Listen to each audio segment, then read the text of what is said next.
The Empress returns, by Iowa Forever. Chapter 2.06, The Jaws of Cetus, Plotting Course. Compromised, you say? Celestia asked, shifting in the command chair of her flagship as she communed with Johnson on Rin's world. Yes. Johnson replied. Several of my scouting forces have encountered resistance and, more importantly, taken casualties in battle against Cetus. Some have been unrecoverable, and if my research into these beasts is correct, they may be able to glean information from the memories of those slain they consume. These scouts, were they privy to your grand strategy? She did not mean to sound callous, but such was the discussion that it could not be helped. No. All were of low rank and knew of nothing more than the basics of the campaign. Johnson frowned. However, they did all hold one important piece of information: your presence. My location is secure, Celestia said. The Tyranids would expend far more resources than they could gain by attacking me here. Even if they don't, it is doubtless that they will just sit idle while you continue to allow reinforcements to break through their shadow. Already the psychers under my command are reporting difficulties in using their powers or focusing on the Astronomicon. Now it was Celestia's turn to frown. Perhaps you are correct in this fear, she said finally, resting her chin on her knuckle. You must knock out those nodes quickly, Johnson, before the Tyranids cut you off completely from my reach. We do what we can, Johnson said, pausing. Although, there is always the chance that you might be able to further assist our operations if you were closer to Rin's world. Out of the question, Celestia said, her voice harsh. If we overcommit our forces now, the entire crusade could be sacrificed in a fruitless battle the hive mind might be able to shake off. Worse, there is no guarantee that I will not be stifled by the shadow, even with the difficulty that provides. I have seen you destroy suns with but a flick of the wrist, Johnson countered. Do you really fear mere insects? No, Celestia replied, removing her hand from her chin. But I have no illusions about my own strength, and it is not as considerable as some would say. You sell yourself short, Empress, Johnson said. Old age and inactivity have made you overly cautious. I will not question your final decision, but understand that the survival of Rin's world will depend on your final strike, whether sooner or later. There is no need to lecture me, Johnson, Celestia said, giving a sigh. I will consider all our options, then I will act. In the meantime, continue the operations against those nodes. By your command. With that, Celestia released her hold on the psyker she had used as her speaker, her vision returning to the command deck of her flagship. Her attendant stepped up to her side, Celestia standing and straightening out her uniform before speaking. I will be in my quarters, she said, accepting a cup of water from one servant. Do not disturb me unless it is an issue of utmost importance. I shall return when it is time to move to the next point. Her servants bowed in reverence, only looking up once Celestia and her companions had left the bridge. She continued in silence, gently sipping from the water as she walked, mulling over what the lion had said. Have I become soft? She thought. True, I have not slaughtered worlds as I had before, but I do remain here in relative isolation. But then there is a time and a place for direct action, and now is not that time. She finished her water by the time she reached her quarters, stepping inside while the custodes took up guard positions. She crossed to the far end of the room, finding a clear spot to sit down and meditate. Crossing her legs and folding her hands in her lap, Celestia closed her eyes and cast her soul into the void. The Imperium was calm, for a broad definition. What reforms she had made were starting to take root, at least within the segmentum solar, and the forge worlds within had responded to her order to improve with relative success. Still, there were holdouts that would have to be remedied once the crusade had run its course and she could govern directly once more. Once Guilliman and Vulcan are returned to me, then we will have the strength to win this war. Her vision shifted towards the Eye of Terror. The damned scar on the galaxy provided nothing to her but a twisting cloud of chaos, whispers of dead kings and lusting demons drifting into her mind. Celestia ignored them, as she always did, searching deeper for any sign of those suns that were lost, those that betrayed her millennia ago. None. That was concerning. Celestia recalled her soul from the eye, drifting back towards the shadow that enveloped Rin's world. Thanks to Johnson's attacks and her own might, she could still sense with beneath the constant roar of the hive mind, a flickering light tossed about by a roiling sea. Millions of souls waiting for her, fighting and dying to buy future generations mere seconds more of life. Do not fear, my subjects, she said. I am coming soon, but I need more time. What are you? The question shattered Celestia's focus like a vase dashed to the ground. She doubled her psychic defenses as she drew back, ready to face this new threat. The entity that stared at her was massive, incomprehensible. Billions of minds, billions of mouths, all calling together in one purpose, to kill and feed. Celestia could sense as their presence, their intelligence, sank further and further into oblivion, a vast organism shifting and hunting for anything of interest, anything it could absorb into itself. A lesser psyker would have died instantly at the sheer wrongness of what Celestia saw. Even the strongest Astartes psykers would be helpless against the vast might that was the hive mind. Celestia was no mere psyker. What are you? The vast intelligence asked again. I will say this in words you will understand, alien, Celestia spat. Death awaits you here. Your cells will burn and your intelligences die in agony, and I will be the fire that scours you from this universe. You see yourself a predator, when you are naught but vermin. I will destroy you piece by piece, until there is nothing that will remain to mark your existence. You are the Empress. The voices chorused. You are they who bind prey together. You claim the status of predator. We are eternal, and we will devour all who threaten us, as we have before. I am no mere predator. I am the light of 10 billion souls, the bane of those who claim themselves superior. You will die in agony, beast, and you will watch as my blade cleaves the last of your pathetic constructs in twain. We are eternal. We have always been, and we have always hungered. You resist. You will not survive. You will join us and become one with us. I would rather see 10,000 sons die than join you. I tire of this conversation. And with that Celestia recalled her soul, taking a deep breath as her senses drew back to reality. Humming of the ship drowned out the calls of the warp and the hive mind, the cool of the floor beneath her body returning slowly through her uniform. Johnson is right that the hive mind would try and locate me, she thought. They are not a direct threat yet. Best to make sure they stay that way. She rose, smoothing out yet more wrinkles before moving back towards the table, keying a quick code into a nearby comm to display a map of the local sector. Bridge? Empress. A voice called back. Your orders? Give me a scan of the hive mind's shadow. There was a pause as the space around Rin's world faded to a deep purple, extending out several parsecs on the map. From here, Celestia could see the noticeable divots in the shadow, the last few warp lanes leading in and out of the subsector. They appeared stable. For now, the constructs she put up to support the lanes would hold for a bit longer, but it would take continuous focus to keep them completely open at all. Focus that would still be needed to direct the fleet. We can move now to the second marker, she said. I will be up momentarily to provide navigation and ward off the hive mind. Alert all vessels to prepare for warp transit. At your command, Your Majesty. They had been on Rin's world for almost 2 weeks. Terra had locked herself away in an apartment Matthias had requisitioned from one of the Rinite nobility, surrounded day and night with charts and books as she planned the potential evacuation. Terra had dismissed her sisters so they might assist with the defenses of the city, Bianca having followed them to offer some assistance to the field hospitals assembled within the city. That left Matthias with the task of making sure the rest of the city was prepared for whatever might come. You have never seen anything like it? Matthias asked, steepling his hands as he stared down the foreman seated in front of them. Resting on the table between them was a crude drawing resembling a tyrannid ripper trying to eat its own tail. No, my lord. The man said, shaking his head. I've lived in the city my whole life, and I have never seen anything like that. But even one of your position could not have seen every part of the city, even one as small as this. Matthias leaned forward. If you are confident that you have not seen this image, then that will be enough. However, I am performing an extensive examination of all of New Rin City's defenses, and should I find evidence that you have misled me in some form, I cannot say that I will be very forgiving once we meet again. The man tried his best to put on an air of confidence, but Matthias could tell from his eyes he was a smart man. Smart men did not act defiant around inquisitors. I have never seen that image before, my lord. The man repeated, perhaps a bit less sure of himself. Matthias said nothing, regarding the man again for any new signs of doubt.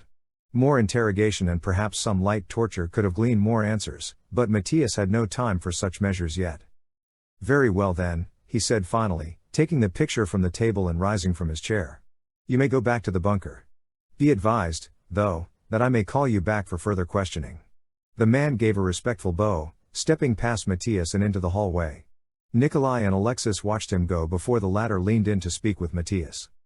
A quiet one, my lord? He asked. Nervous as always, but I am pretty sure that one at least does not know anything. Matthias replied, pulling his coat back on as he stepped into the hallway. That being said, I would like to continue my investigation into the administratum once we return from the inspection. Send word for the next section of that list to be called up for interrogation. Won't that just add suspicion as to what you're doing? Nikolai asked. Yes, but perhaps suspicion might lead our enemies to make some mistakes. Matthias stopped, massaging his head for a moment before continuing. It's been a while since I've had a chance for this kind of work. Where's the nearest recaf station? Tara had makings for tea brought up to her room once she got settled. Alexis offered. It would also be good to see if she's ready for the next part of the defense. Indeed.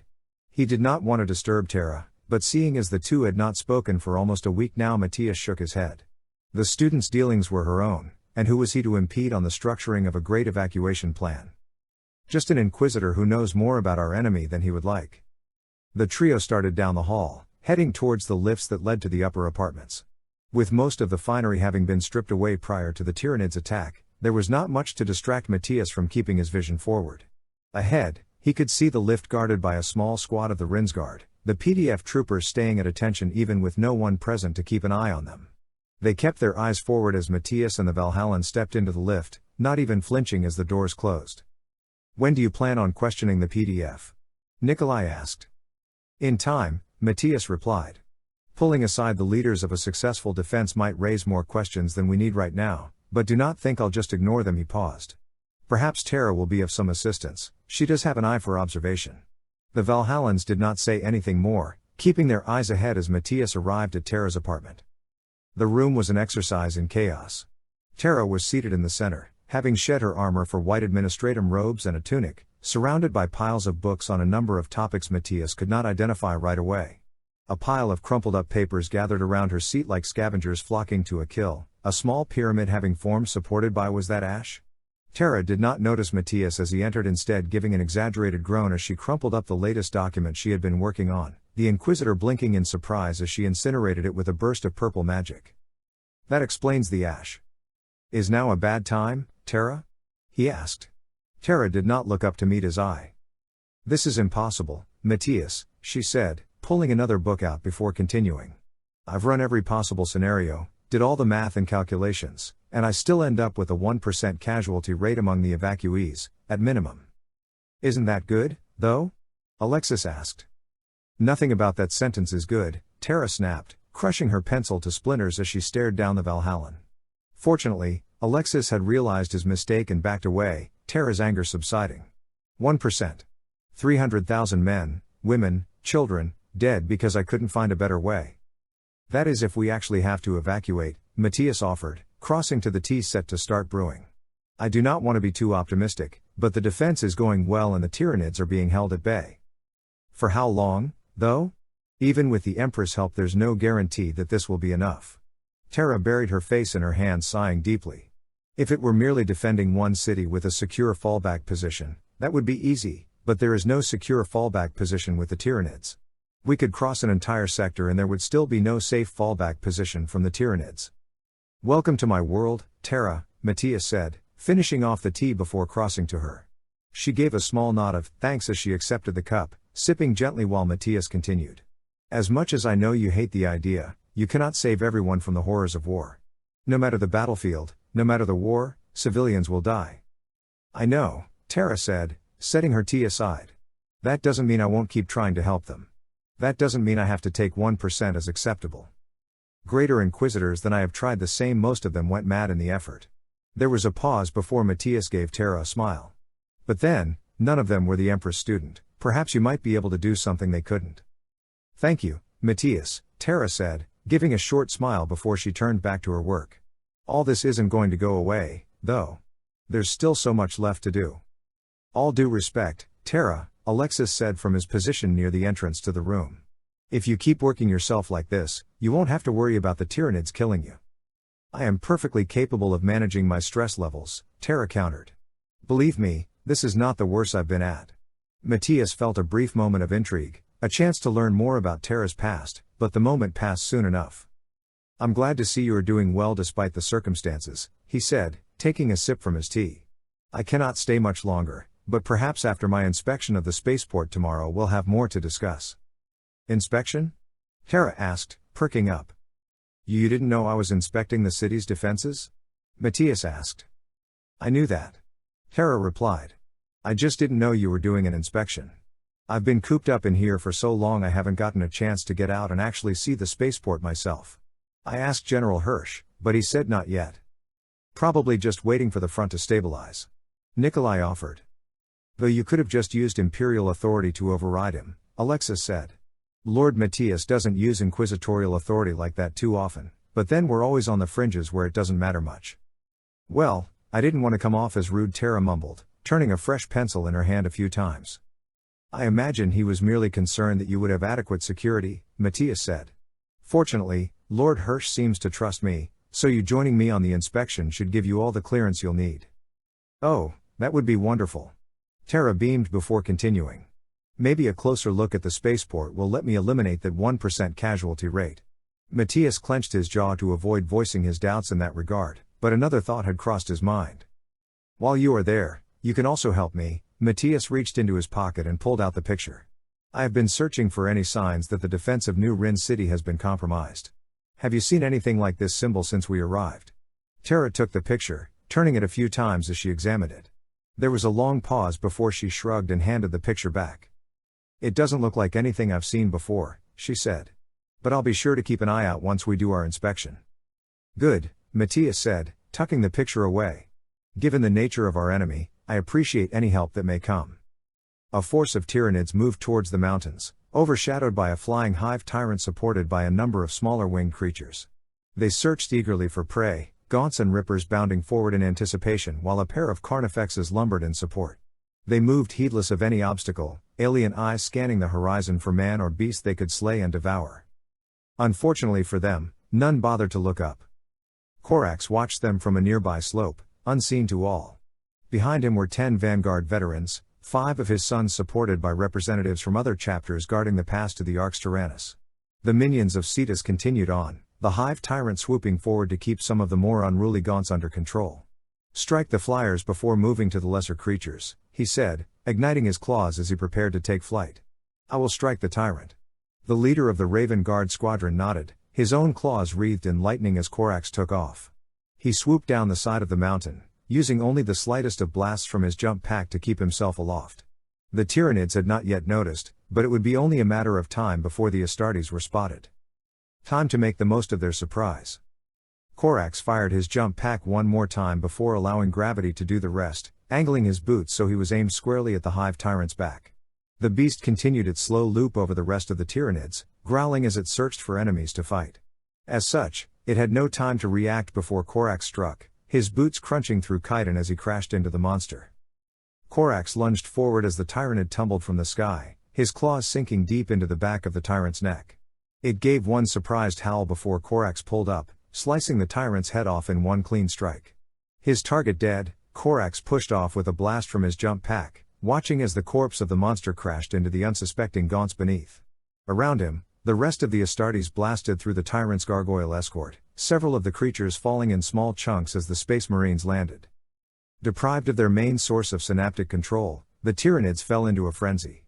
Some of them threw themselves at the Raven Guard and allies, wildly sweeping at the Astartes while they replied with precise strikes. Others turned on each other, snarling as they mauled each other in an instinctive rush to kill and eat. The Carnifexes roared as they barreled through the horde, each swipe of their talons killing scores of lesser Tyranids while the Space Marines deftly jumped away. Korax landed just ahead of the swarm and charged, arms drawn back as he prepared to strike.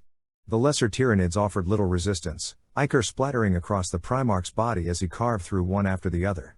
The Carnifexes noticed, one of the nearer ones turning to face Korax while the other tried to overcome the Astartes as they pushed in for another attack. The beast lunged forward with its claws, but Korax dodged to the left before punching forward, burying his lightning claws in the Carnifex's skull. The monster howled and tried to break free, but Korax redoubled his effort before stabbing into the Tyranid's throat, green blood splashing down over his gauntlets as he tore its head free. With the fall of the Carnifexes, the rest of the Tyranids scattered. Some were brought down by short bursts of gunfire from the Vanguard veterans, while others limped away to no doubt die from their wounds. Korax cast the Carnifex's head aside as he surveyed the battlefield, the Raven Guard sergeant walking up to him before speaking. That makes the third such group we have broken up since yesterday, my lord, the sergeant said. No doubt Cetus realizes the significance of the Arx Tyrannus, Korax mused. Perhaps they intend for a larger trust to take the pass. Pass the word along to Master Nevers so his forces may prepare. Yes, my lord. The sergeant broke away, most likely to get better range with his Voxcaster. Corax took a moment to survey the terrain once more. The Tyranids had not yet caught on to his strikes from the mountains, but their increasing movement through the terrain would make staying secret a fleeting advantage. Soon, they would have to move out from the mountains and begin striking the swarm itself, perhaps draw off some of the pressure from New Rin City. And perhaps allow Terra a chance to prove her mettle. A shifting of motion at the edge of Corax's vision drew him away from his thoughts. He turned, trying to spot the source, but found only rolling hills and peaks beyond. He moved forward, keeping his claws at the ready in the event some infiltrator attacked, but once more he could see nothing but the scenery. A lesser man would have passed it off as nothing. For Corax, that was only a warning sign. The air shifted again, Corax spinning as he watched a specter drift before him. It was taller than a mortal, taller than even an Astartes, and a familiar face leered at him from the shadows before fading into the air again. Lorgar? Corax breathed, rage welling up inside him for a brief moment before all was calm again. He swept his gaze across the valley once more, but found nothing that would indicate the traitor Primarch's presence. It was just him, his sons, and the fallen Tyranids. Nothing else remained. My lord? The Raven Guard sergeant called, trotting over to Corax once more. We have alerted Lord Nevers to the changes. Is something the matter? Perhaps, Corax said, calming his mind once more and pulling himself up straight. Do you have the Vox frequency with the Arx Tyrannus? Yes, my lord. I am patching you through now. Corax nodded, waiting for the static to clear before the Master of the Crimson Fist spoke. Lord Corax, Nevers started. I have heard that the Tyranids look to pushing on in this sector. It is a growing possibility, Corax said. I have a few scouting parties moving ahead. They should have a full report of the enemy's actions by nightfall. Good, good. A pause. We are well fortified here, but my fear turns to New Rin City. I admire the salamanders and that young woman's desire to safeguard the future of Rin's world, but I find that I doubt their ability to see that future through. I would not underestimate them, Nevers. Corax's eyes narrowed. As it is, I must depart from the fort for a few days. Why? The chapter master asked, clearly surprised. Is there some threat from the swarm that we have not noticed? I do not think it is the swarm, Corax said, looking towards the east at the distant shadow of New Rin City. My fear is that darker forces are afoot here, and only now we are beginning to see their plans unfolding. As you say, my lord. Nevers replied. Will you require any additional forces? I may be able to spare a few Astartes to assist you in your journey. The squadron with me will be adequate, though those not of the Raven Guard will be sent back. Corax turned back to his men. I shall not be long, and will alert you upon my return. Of course, my lord. And with that the Vox winked out, Corax stepping towards the assembled Vanguard veterans. My sons and I will be moving forward, he said. All the rest are to return to Arx Tyrannus to await further instruction. Relay among your commanding officers all you have seen here today. Yes, Lord Corax. The others chorused. As the Astartes busied themselves with last-minute preparations before crossing the mountains to the Crimson Fist's fortress, Corax and his sons made their way down the hill heading east, Corax keeping his eyes on the horizon for any further signs of danger. There were traitors on Rin's world. That was something the Lord of the Raven Guard could not ignore. Chapter 2.07, The Jaws of Cetus, Betrayal. The Valkyrie shuddered as it came to a stop on the landing pad, Twilight flipping off her restraints before grabbing her sword, notepad, and pencil from where they had been secured. Matthias was already up, checking his bolt pistol and armor while the Valhallans loaded their meltaguns. She waited in silence as they finished up, rocking on her heels as they finished checking their weapons. Chimeras were horrible, but flying never seemed to keep her down. Stay close to me, Terra, Matthias said as he stepped towards the loading door. This spaceport isn't exactly big, but with all that's been going on I don't want to lose you in the crowd. Oh, I understand completely, Twilight said, giving Matthias a nod as she took a spot next to him. This inspection is more your mission anyway, I'll just stick around you and see what I can use to help. Matthias gave her an odd look, but said nothing more as the loading door swung open. Alexis and Nikolai were the first on the tarmac, Twilight and Matthias following close behind. General Hirsch was there, along with 2 other Cadian officers and a representative from the Rinsguard. The junior officers snapped to attention as Twilight and Matthias stepped out, the Inquisitor giving them a quick nod to stand at ease. Gentlemen, thank you for accommodating us today. It is an honor to be of service to the Inquisition, General Hirsch said before looking to Twilight. Lady Terra, My apologies that it has been so late in getting you out here to inspect the facilities. No trouble at all, Twilight said, giving the general a smile. The blueprints and readouts I've been provided have helped, though. General Hirsch nodded, stepping aside as he introduced his officers to Matthias. Twilight would have paid attention to the introduction, but her attention had been drawn to the spaceport itself, her mind processing a flurry of information about the structures. The spaceport was a large open tarmac, walled in by a smaller defensive structure than the walls of New Rin City. It was not designed for heavy space travel like Terra, but it was still large enough to accommodate 2 or 3 heavy transports at a time.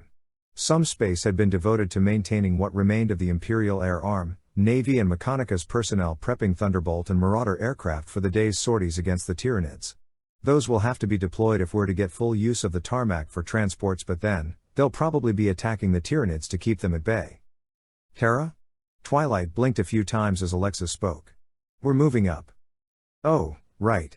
Twilight shook her head as she and the Valhallan hustled to keep pace with Matthias and the guard officers. Sorry, just got lost in thought. Better than lost in a spaceport, though. Alexis countered, drawing a short chuckle from Twilight. You know, I heard a joke once about a general who was coming in for a landing at a spaceport. Took him a while to understand that leveled meant that the orcs had just bombed it 10 minutes ago, rather than the field being leveled. Twilight started, but the Valhallan's humor was lost on her. Fortunately, Alexis caught on. It's better when Nikolai tells it. He looked to his brother. Nikolai, tell Terra the joke about the airfield. Don't, Matthias called back. Amusing as your jokes might be, Terra has her own job to do and doesn't need further distractions. I don't mind, though. Twilight countered. Matthias did not seem convinced, but then it was hard to tell when he had his back to her. There was a pause before she looked to Alexis and Nikolai. What's gotten into Matthias? Lord Matthias has always taken Tyranids seriously, Nikolai said.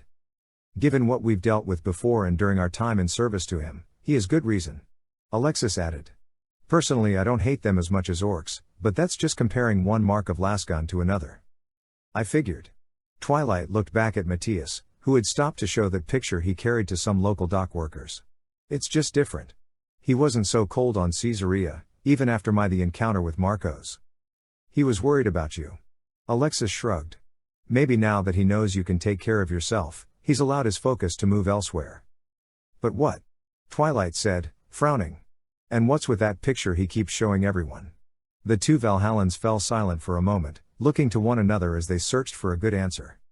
Let's just say that Lord Matthias isn't as confident in the loyalty of the local defenses as you are. Twilight blinked. Matthias thought that these people would turn on them? For what, getting eaten by Tyranids? Perhaps his paranoia was getting the better of him.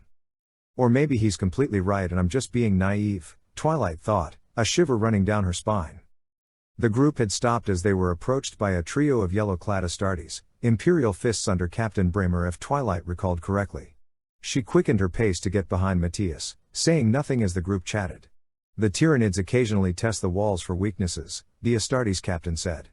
But, thanks to our current fortifications, they do not stay for long. I would like to expand further to ensure even a direct assault will be flung back, but resources have come up rather short. Is it a logistical issue? Twilight asked, drawing a few looks from the other officers. Maybe it's something I can help with? It more a lack of supplies rather than lack of transports. Bramer replied. But the Sons of Dorn have done more with much less. We will hold. I suppose that's reassuring. Captain, if it's all right with you, I would like a moment to inspect the fortifications, Matthias said. There are a few questions I would like to ask the soldiers manning the walls. Of course. This way.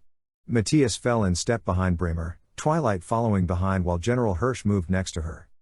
I see you are still feeling out your evacuation plan, my dear, he said. Well, I have to have something to do. Twilight replied. I'm not much of a fighter, but with logistics I can impact this world in a more lasting way, I hope. I admire one who shows such dedication to a cause. Hirsch looked down to his missing arm. Let us just say I have a personal affiliation with such men and women. While I still find your evacuation to be unlikely, it always helps to be prepared in the event, and your actions have helped to free up some of my men from more frivolous duties. I'd hardly call them frivolous, but, thank you, Twilight said, giving the general a smile. By now, they had reached a small lift to take them up the wall, the Astartes moving to a more heavy-duty setup while the unaugmented humans took the main lift. Well, the Astartes haven't seen anything, Matthias said as Twilight reached him again. But perhaps those manning the walls might see some discrepancies even the Space Marines may have overlooked. I don't want to sound rude, Matthias, Twilight started. But maybe you're taking this a little too far? Twilight said nothing more as Matthias fixed her with a cold stare. What we do here might be what saves Rin's world from destruction, he said. I am willing to go as far as I need to for that to happen. Twilight remained silent, finding more interest in her boots now than before. Of course Matthias knew what he was doing. He had been battling these creatures long before Twilight ended up in this realm. He knew the dangers they were facing. For now, she would remain silent. They reached the top of the wall, Matthias leading the way as they linked up with the Imperial fists once more. The wall was abuzz with activity, with Astartes and guardsmen bringing up weapons and ammunition in preparation for the day's inevitable assault. Twilight kept to the side, praying not to be bowled off the wall by an unsuspecting Space Marine, though the soldiers did seem to slow out of respect for the entourage moving along the top. What forces do you have stationed here? Matthias asked over the din. 5 regiments, mostly Rinsguard and Mycadians. Hirsch replied. Lord Bremer has also stationed a company of his brother Astartes to assist us in the event of a prolonged assault. Since the new emphasis on defending the spaceport, such events have become more commonplace, Bremer added. 7 times in the last 2 days alone have we thrown the Tyranids back, and they appear to be getting bolder. You said they were testing the walls for weaknesses, Twilight said. That doesn't exactly sound like testing. Granted, it isn't the same as an orc waddling up to a fortress wall and knocking to see if anyone's there, but what the Tyranids consider a probing raid would be considered by any other race to be a full-scale assault, Hirsch said. I do not wish to intimidate you, my lady, but you are welcome to see for yourself what we are standing against. Twilight moved around the general, stepping up so she could see over the edge of the wall. In the field below she could see guardsmen and Astartes preparing additional defenses, strings of barbed wire and mines stretching for several meters down the slope. Other obstacles such as trenches and spike traps rested beyond that line, watched over by a few light scout sentinels that could maneuver the obstacles easier than heavier vehicles. And beyond that, the horizon seethed with thousands of Tyranids, a rolling blue and white wave preparing to break over whatever stood in its path. We will hold, Hirsch said from behind Twilight. We've held them back for well over a year now, even that swarm will not lay us low. Sure, Twilight said, trying to regain some of her confidence. But how many of us will be left standing when we reach that point? There was a pause, silence hanging over the group before Twilight turned back from the wall. She would have said more, but they spotted a runner heading up from down the wall. General. The runner called, giving a quick salute before continuing. General, the Tyranids have started a full push in the southwest quarter. The 501st is in full retreat and reporting 70% casualties. How long until they reach the spaceport? Hirsch asked. 30 minutes, if the secondary defenses do their job. Twilight shifted on her feet. The defenses around the spaceport were by no means weak, but there were still plenty of support personnel in and around the base that could get caught up in the assault. Diverting a few Valkyries and Chimeras to extract them could work, but given how the Hive fleet's attacks never seemed to slow once they got going, some would still be caught in the open. Many people would still die today. Have all personnel take up defensive positions, Hirsch started. Tell the Navy and Mechanicus to get their aircraft up before the Xenos keep them pinned down, and alert the city defenses that they will be drawing some attention as well. The runner saluted before starting off again, Hirsch turning towards Captain Bremer. I leave the deployment of your brothers to you, Lord Bremer. We will join you at the walls, the Astartes captain said. No Xenos will break these defenses if I have anything to say about it. The general nodded as thanks, now turning his gaze to Twilight and Matthias. Lord Inquisitor, he started. I suggest you return Lady Terra to New Rin City to wait out this attack. I'm not leaving, Twilight said quickly, drawing a look from both Matthias and Hirsch. There was a pause as she tried to work out what she just said before continuing. I've spent most of my time here cooped up in an apartment while hundreds of soldiers put their lives on the line for this world. My work is all well and good, but I want them to know that I'm ready and willing to fight alongside them, no matter the odds. It might be risky, General Hirsch started. We'll keep an eye on her if things get to be too much, Matthias said. Terra knows how to handle herself in times of danger. The general did not seem convinced, but after a moment gave a sigh and a short nod. I suppose your powers will come in handy against the enemy, he said. Just be careful, I would hate to have the Empress student fall on my watch. It won't come to that, Twilight said. The general nodded again before moving to leave, calling orders to other subordinates as Matthias turned to face Twilight. While I am certain that you could handle yourself, he started. I want you to stay close to me, and away from the battle if possible. Your knowledge and powers are far too substantial to risk in a simple skirmish like this. I know, Twilight said, closing her eyes for a moment. But if I just sit idle and safe, what does that mean for my desire to save the people of Rin's world? I have to do this, Matthias, and I can't keep running from the reality around me. Of course, Matthias said. Let's get moving, then, we need to be ready for when the Tyranids arrive. Rebecca led the way, Judith keeping the stretcher steady as they hurried towards the field hospital. Their patient was unconscious, shocked from having lost both legs to bioplasma having finally won out over alertness, but the sisters were not going to let him slip further. Sister Bianca was ahead, surrounded by the injured and dying. Her white armor was stained red and brown from blood, a macabre mosaic against the Hospitaler's calm exterior. She silently motioned for two orderly to take away her latest patient, the Rinites hustling away the injured Katie, and as Bianca turned to the two sisters. Who's next? She asked. This is the last from the most recent Valkyrie, Rebecca said, gently lowering the man to the ground. Bianca stepped up and examined him for a moment, pausing before reaching to read the man's dog tags. Another pause, and she knelt down and began to pray. Empress, another soul is conducted to your side, she whispered, gently taking the tags from the man's neck.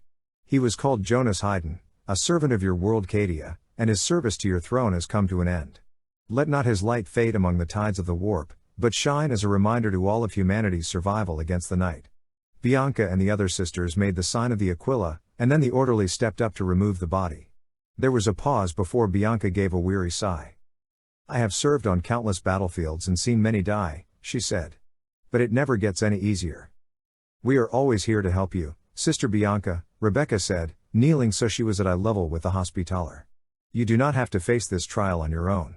An exaggeration, perhaps, but Rebecca could see Bianca smile in appreciation. If it would help the older woman through the day, that was all she needed. Thank you for your support, Rebecca, Bianca said before looking to Judith. You as well, Judith. Always happy to be of service. Judith chirped, her voice muffled by her helmet. We should probably be heading back to the landing zone, though, there are bound to be more soldiers in need of treatment. You go on ahead, Judith, Rebecca said. I'll be here with Sister Bianca to help clear more space. Judith nodded, turning and exiting the field hospital while Rebecca turned back to Sister Bianca. What are your orders? I hardly have orders for you, Rebecca, Bianca said, rising back to her feet and grabbing a nearby towel. And with all these soldiers taken care of or on their way to proper hospitals, there really is not much more for me to do until the next wave arrives. Oh. Rebecca's face dropped at this. There was so much more she could do to help, and not having that chance she shook her head. She would get a chance to be of more help later. You know, Bianca said as she finished wiping off the last of the blood from her hands. I have been speaking to Lord Matthias, and I think it would be a good time to get you fitted for your own Narthecium. My own Narthecium, Rebecca repeated, trying to get the words through her mind. But I am not joining the Hospitallers, not yet, anyway. I know, but there may come a time when one of your sisters is injured, and I am not around to heal their wounds. Bianca set the now bloody towel aside to be disposed of as she turned back to Rebecca. I want you to be as prepared as possible for all that might come, especially given the uncertainty of what we face today. Thank you, Sister Bianca, Rebecca said after a short pause. These last few months that you have taught me, it really means a lot, to see that you believe me to have come that far. She paused again before chuckling. Look at me. I haven't been this tongue-tied since I was made a full sister. I understand completely, Bianca said, giving Rebecca a smile. You are a fine young woman, Rebecca, and I think you will go far in whatever path you choose, Sister of Battle or Hospitaller. We've got more wounded. Rebecca stepped to the side as Ruth and Veronica came in, another stretcher between the two of them. The Rinsguard 22nd also took some casualties in the fighting. They're coming in with the last of the 501st. A Hospitaller's work is never finished, Bianca said as she and Rebecca backed up, allowing the other two sisters to set down the next man, a younger fellow wearing the now familiar blue and red Rinsguard uniform. It really isn't too bad, the man said, shying away as Bianca reached to inspect his arm.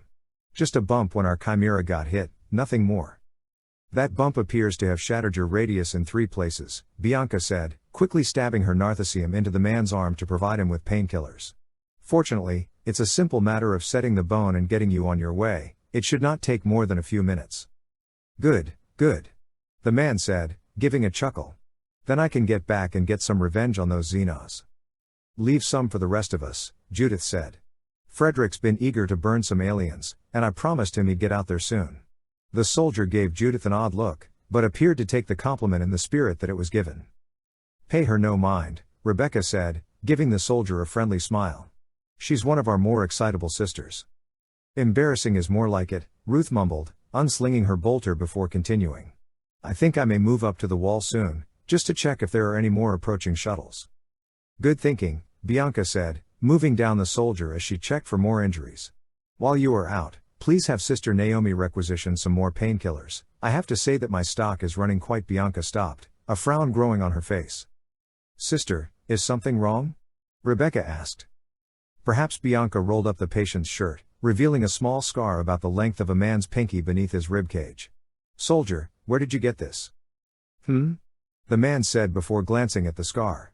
Oh, that. Well, it was some time during basic training, I think. We'd finished up drills for the day and had a night on the town. I suppose things got a bit rougher than I remember. I see, Bianca said, her frown not wavering for an instant. Rebecca began to feel worry building inside her. Bianca was always one to show concern, but this was different, deeper. So offset by the Hospitaler's deep focus, Rebecca was caught off guard when Bianca reached up and slashed the man's throat with her narthecium, the dying soldier gurgling as Bianca moved back to the scar. Sister! What are you doing? Judith cried, reaching for her heavy flamer. Do not bring your wrath upon me, sisters, Bianca said, her voice cold as she carved open the dead man's chest. This soldier was dead long before you brought him to me. Rebecca sputtered, trying and failing to make sense of what she was seeing. Bianca had sworn time and again against taking life, but here what in the Empress' name was going on? If my fears are correct, we should find the source of the scar here. With a grunt, Bianca yanked something free from the corpse, Rebecca recoiling when she saw that it resembled a fang brain. What is that thing? She cried, reaching for her bolt pistol as Bianca examined the brain. Rin's world's doom, if we are not vigilant enough, Bianca growled, slowly crushing the object in her hand. Not all victims of the Tyranids are torn asunder, some are captured and impregnated with these things, to become spies and drones by which the Hive Fleet may infiltrate Imperial society. They become administrators, preachers, laborers and soldiers. All subtly work against a world until the time is right, then they rise in rebellion so the planet's defenders die before the Hive Fleet even arrives. You mean he was a heretic? Ruth said, looking to the corpse. But he looks normal. Not all heretics cut themselves in service to dark gods, Bianca said, tossing away the implant and rising to her feet. We must warn Lord Matthias that there is a genestealer cult active on Rin's world, and it has infiltrated the defending forces. Rebecca said nothing, looking down at the dead cultist. Even battling against Xenos as terrible as the Tyranids, there were still those that would give themselves willingly to the Horde. It's almost like the techno-heretics of Moria. She shuddered. Thoughts of that first mission were not needed now. But then. It's good that we caught it here, though. Rebecca was drawn back to the conversation by Veronica. Who knows how much damage they could have done if that soldier was left unnoticed. But Rebecca started. Isn't this soldier one of the Rinsguard? The Genestealers don't play favorites when it comes to picking targets. Bianca countered. Rinsguard, Cadian, all are targets to the cult. But if he received the wound in basic training, Rebecca started. Wouldn't that mean the cult has been here for years before this war started? All the sisters fell silent, a look of dread filling Bianca's eyes. Slowly she turned, her gaze falling upon the other members of the Rinsguard that were resting about the field hospital.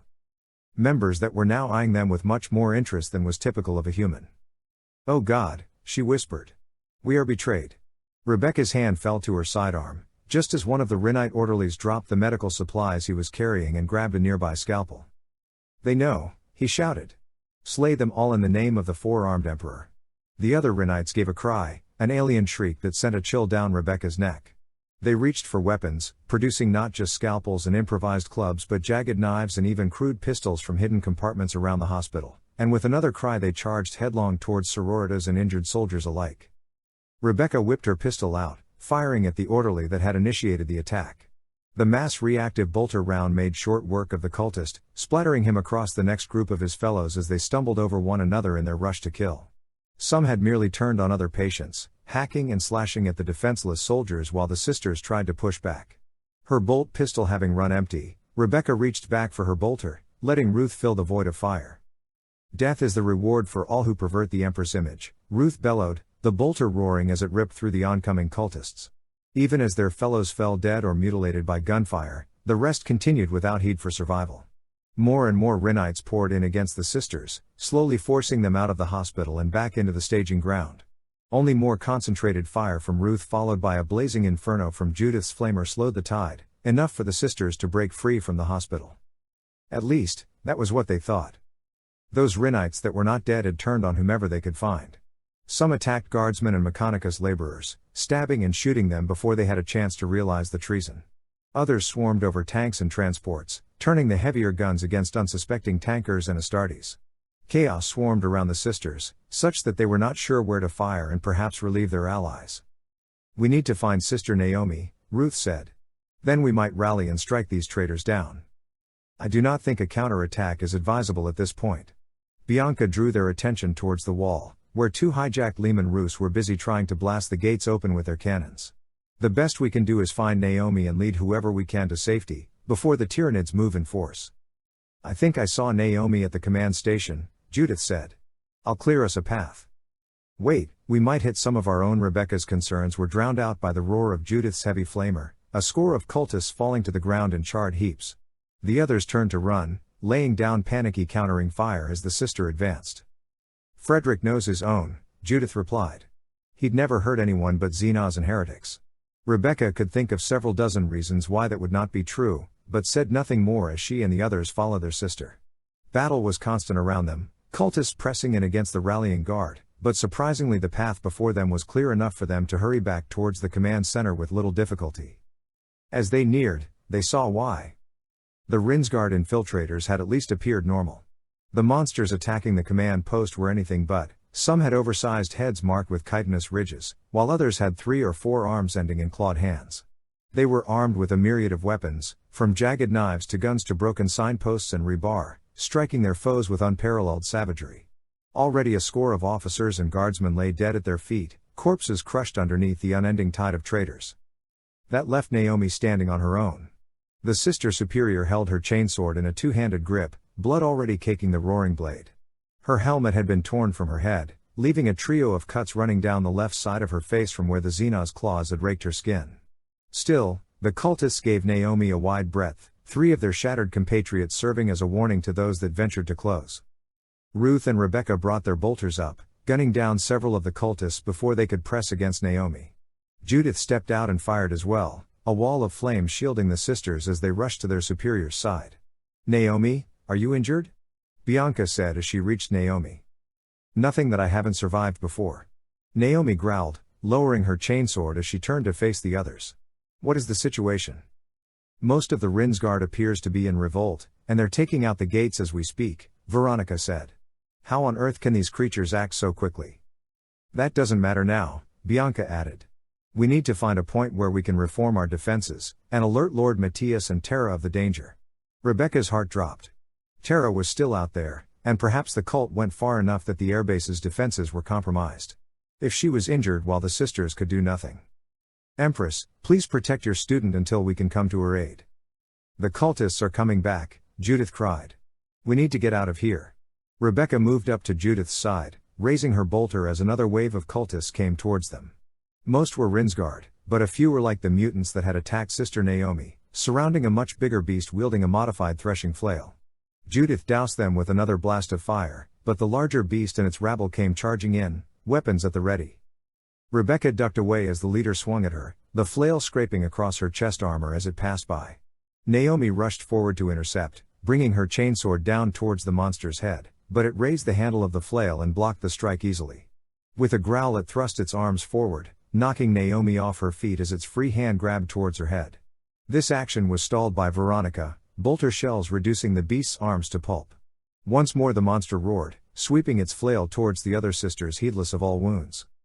Rebecca had just enough time after caving in the head of one mutant to watch as the flail struck Bianca square in the stomach, lifting the Hospitaller off her feet.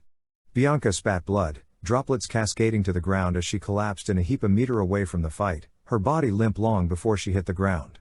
The mutant sneered as it advanced on Bianca, raising its flail in preparation for a final strike. That strike never came.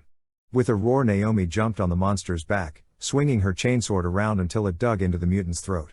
The monster dropped its flail and tried to dislodge Naomi, but the Sister Superior wrapped her arm around its back, grabbing the back of her chainsword and pulling up. Blood and ichor rained from the beast as Naomi garroted it, finally giving way as the blade severed the last few sinews holding its head to its body. She rolled clear of the headless body, barreling over a hapless cultist as she leapt clear of the corpse. "Bianca," Rebecca cried, darting over to check the fallen Hospitaller. Bianca was trying to pull herself back to her feet, spitting more blood as she did so. "I think," she croaked. "I think that was a little too much violence for me." "See, can you stand?" Rebecca asked. "We can get you to a medical facility." "No." Bianca fell back, spitting more blood. "I'm pretty sure that strike shattered my spine." Among other injuries, she took a few breaths before speaking again. "Hypercoagulant, stop the bleeding before I die here." Rebecca nodded quickly, reaching for Bianca's narthecium and switching to the correct needle. Shifting Bianca's arm, Rebecca jabbed the needle into the softer parts of Bianca's armor, the injured woman giving a wince as it pierced her flesh. "The mutants have let up, for now," Rebecca heard Veronica say from behind her. "How is Bianca?" Rebecca started, her voice wavering.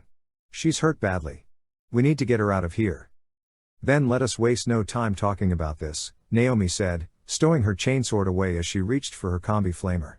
"You two carry her, Judith, Ruth, and I will make sure the enemy does not waylay us further." Rebecca nodded, moving and slipping her arm under Bianca's back.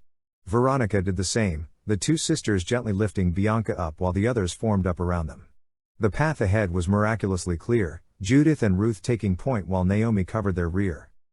Quietly, as chaos raged around them, the sisters slipped into New Rin City. The Lion watched as his forces pounded away at the hive nodes.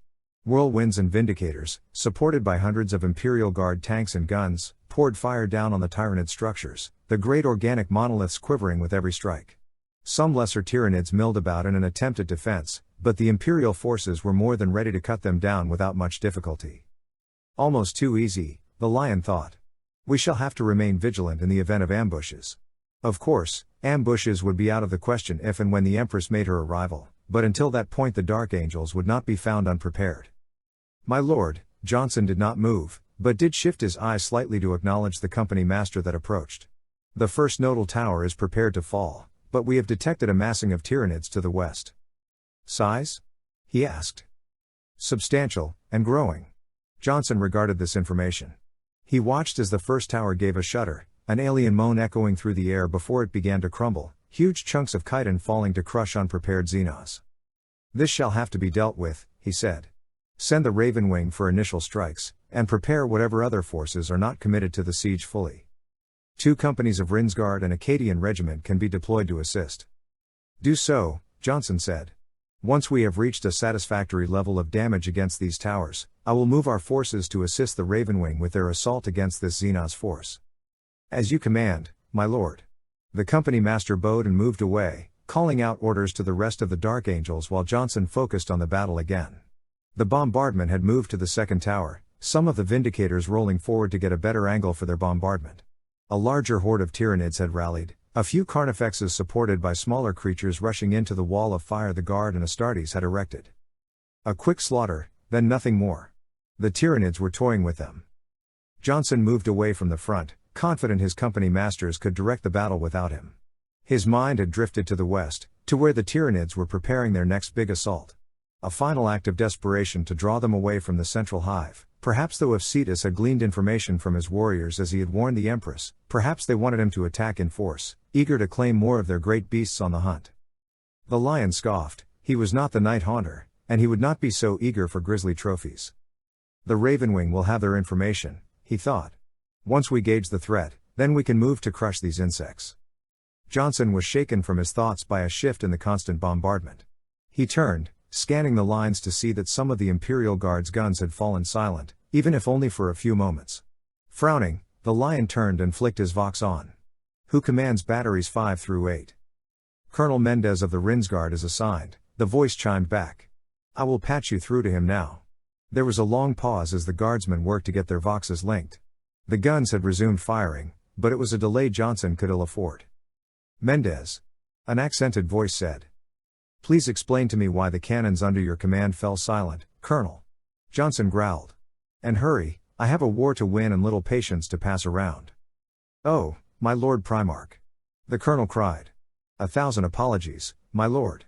In truth, it is my men, some are still rather green, unused to working with the Cadians or their weapons. They are standard pattern artillery platforms. The lion growled. What is so confusing about that? It is a transition, my lord. Some of the vehicles we trained on prior to these Xenos invading were from a few centuries ago. I do not want any more delays. Johnson looked back as the first barrages smashed into the next tower. I intend to clear this entire hive by week's end, and cleanse Rin's world of Tyranids entirely by month's end. I do not want to see my strategy undone just because some soldiers could not perform basic artillery drills. Why yes, my lord. I will see to it that we increase our firing rate tenfold, if needed. Johnson scoffed, but at least the colonel was apologetic enough to make up for his mistake. He understood the Empress was trying to get Astartes and mortals to cooperate more fluidly than they had since the Crusade, but that did not mean the Lion had to lower his standards further. Wait, did the Rinites not bring their own weapons and artillery? Why would they need to borrow weapons from the Cadians? The Lion got his answer as the first of the shells exploded nearby. Shrapnel scraped against his armor, though some Cadians and a few of his own sons were not so fortunate. Cursing, the Lion drew himself back up, drawing his sword as he looked towards the lines. Those cannons were now firing down on his lines. The Rinsguard had betrayed him. Silence those guns, he roared. Draw our forces back before the Tyranids can exploit this treachery. Were the distance not so great he would have slain them himself, but several of the Dark Angel's tanks and heavy weapon teams had received the message. Predators swung their autocannons and lascannons around, taking aim as another volley of fire smashed into the assembled ranks of the Astartes and destroyed one hapless whirlwind. As the Astartes tanks fired on the turncoats, the Lion could see his main assault having come under attack as well. Burrowing organisms surged out against the tanks and troops, tearing through squads before the heavier guns could be brought to bear. From above, flights of crones, harpies, and gargoyles came swooping down on the Dark Angels, spitting bioplasma at those the first attack had not killed. The Dark Angels were not cowardly enough to be broken by this assault, but as the guardsmen with them pulled back, even the bravest of the Astartes began to waver against the swarm. The assault was falling apart. The Lion could not allow that. More of the Rinsguard are turning against us. A company master called through the Vox. Orders, my lord? Cut them down, then prepare for attack, Johnson said. The Tyranids and their traitor allies think to drive us from this point, but to show weakness now is to deny the Empress a clear path from which to drive these Xenos from the world. Have all units pull back to my position, and we shall strike the Xenos from there. At your command, my lord. The Lion clenched his fist, his sword quivering in his hand. Everything was going so well, and to be betrayed like this, the sting of Luther remains. I should not allow its poison to drive deeper. Bring me an astropath, he said. I must speak with the Empress at once. Twilight spread her hands wide, purple lightning pulsing between them and down her arms. Once she had built up enough energy, she brought them together, a single beam of light flashing between her and her target, a brain-like zoanthrope that had been coordinating the attack on the wall. The zoanthrope's psychic shield shattered as Twilight's lance punched through it and its caster, the Tyranid swelling up before exploding in a shower of green energy. Almost a dozen swarming gaunts nearby fell dead from the psychic backlash, but more were eager to fill their spots as they continued their swarm towards the wall. Such had been their situation for the last half hour. Twilight stepped back, pulling her sword out while Alexis and Nikolai took the walls. Their meltaguns made short work of those Xenos that had started to scale the wall. Molten slag began all that remained of a brood of warriors that had ascended. Twilight shifted her energy to support the Valhallans, a purple shield rising up to deflect a storm of bioplasma spewed out by a strafing crone. Do your best not to strain yourself, she heard Matthias say from her side. The shadow must be pretty strong with the amount of psychers they've been throwing at us. I'm doing fine, Twilight countered, slinging another bolt into the air to knock down an injured harpy. And the Empress taught me all about keeping my limits in mind. I'm not about to overtax myself and leave you all on your own. I certainly hope not. Matthias replied. As he reloaded, Twilight turned to survey the rest of the defenses. Constant loss and bolter fire was enough to keep the swarms at bay, while quad autocannons blazed away to reap a terrible slaughter on the oncoming hordes of gargoyles and larger flyers.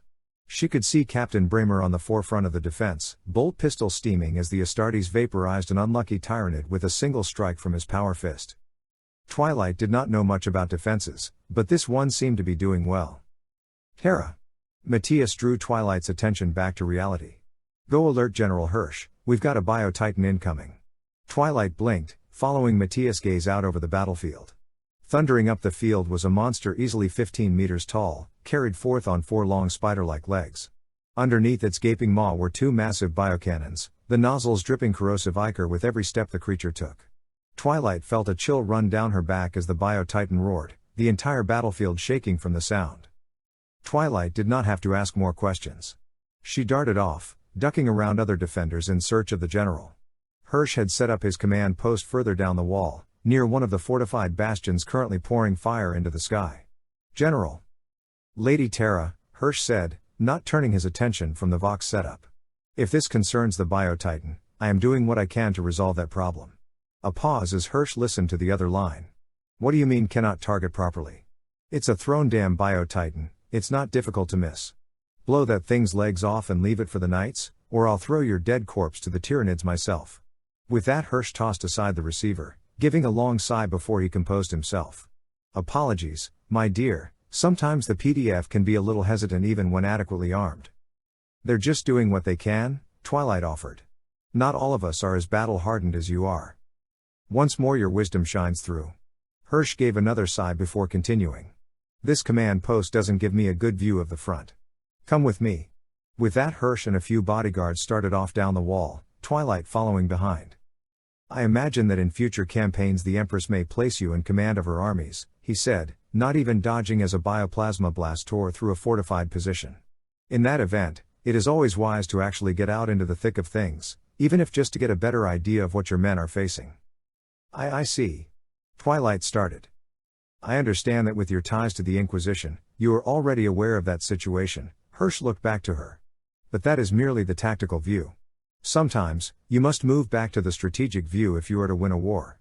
Stabbing a Tyranid is all well and good, but proper positioning of your forces to destroy a whole swarm will often mean the difference of life and death for hundreds of soldiers." Hirsch stopped at an empty point in the wall, he and Twilight looking out at the advancing Hierophant. The beast paused, leveling its massive biocannons in preparation to fire against the wall, but before it could attack 4 heavy plasma shots raced out from nearby defenses, smashing through one of the monster's legs. The Hierophant roared, staggering as its defenses tried to hold off the Imperial fire. Not a killing blow, but Twilight could not help but smile at this success. They could win this. "Good shooting," Hirsch said, stroking his mustache. "Unfortunately, the Bio-Titan is still standing. The Knights will move in and try to cut it down, but we'll need more concentrated firepower if we are to." The general never finished, for one of the nearby Rinsguard pulled out a pistol and shot him at the base of his neck, the slug easily punching through the spine and out through his skull. "General," Twilight cried, reaching out but failing to stop the body from tumbling off the side of the wall. She pulled back, watching as other Rinites bayoneted the late general's bodyguards, the one who had shot General Hirsch advancing on her. "What are you doing?" "My duty, in service to the four-armed Emperor," the man droned, raising his pistol and aiming it at Twilight's head. "You will fall to the hive mind, and all mankind shall be free." Twilight brought her sword up, magic power building inside her as she prepared to intercept any shots. This was just some brainwashing by the hive mind. She could break them free and perhaps salvage some of the defense before Hirsch's death became known. Hopes of breaking them free were dashed when a sword punched through the leader's chest, Matthias giving it a twist as he bisected the man. The others were set upon by the Valhallans, Nikolai vaporizing one with his meltagun while Alexis clubbed the other with his gun. "Matthias," Twilight cried. "He." "I know, I saw them," Matthias growled. "It was just as I feared. Genestealers." He regarded Twilight for a moment, his gaze softening. "Don't beat yourself up over it too much, those men were serving the hive mind long before we got here. There was nothing you could have done to save them." Twilight swallowed. She had read briefly about the Tyranids' infiltration organisms, but never thought they could strike this far into an Imperial defense. But if changelings can replace a princess without anyone noticing, who's to say these things can't subvert a fortress? "What can we do?" she asked. "Get off this wall and alert New Rin City," Matthias said, heading towards a nearby lift. "If Genestealers have infiltrated the Rinsguard, it's only a matter of time before they throw open the gate of the city and let Cetus slaughter everyone inside. We need to get back to the city, alert Lord Nevers and Korax." Before Matthias was cut off by a massive explosion. As they had been talking, the Bio-Titan had righted itself and taken aim, now unhindered by macro cannons overthrown by cultists. One salvo from its biocannons was all it needed to strike the wall, acid and sheer force blowing apart stone and steel as if they were rotting wood. Captain Bramer and several of his Astartes died instantly in the salvo. Twilight could only stare dumbly as masonry rained down on the swarm of Tyranids flowing through the gap. Terra! Come on, now! Twilight could feel Alexis pulling on her arm, though it took a few more tugs for her to start moving again. Matthias led the way, dropping 2 cultists with single headshots as they charged towards the lift. Other Tyranids began to mount the walls, ripping at those guardsmen the cultists had missed. Amidst the confusion, Twilight and the others made it to the lift, the device lowering them towards the ground at a painfully slow pace. What if they've already attacked the city? Twilight started, her hands trembling. Naomi, Bianca, they're still at the wall. They could get caught by the Genestealers too. I can teleport us. No, Terra, Matthias snapped. We can't teleport that distance without you straining yourself, and then we'll all be killed. Some of the Valkyries should still be ready for takeoff, and we might be able to outrun the horde from there. Twilight worked her jaw, trying and failing to come up with a good argument to convince Matthias. Finally, the lift reached the ground, the 4 humans rushing out towards the tarmac. Towards a seething horde of Tyranids that had started to swarm over the waiting transports. It seems the galaxy doesn't want us flying out of here, Alexis said, bringing his meltagun up. Nikolai and I can buy you some time. Find a vehicle and get Terra out of here.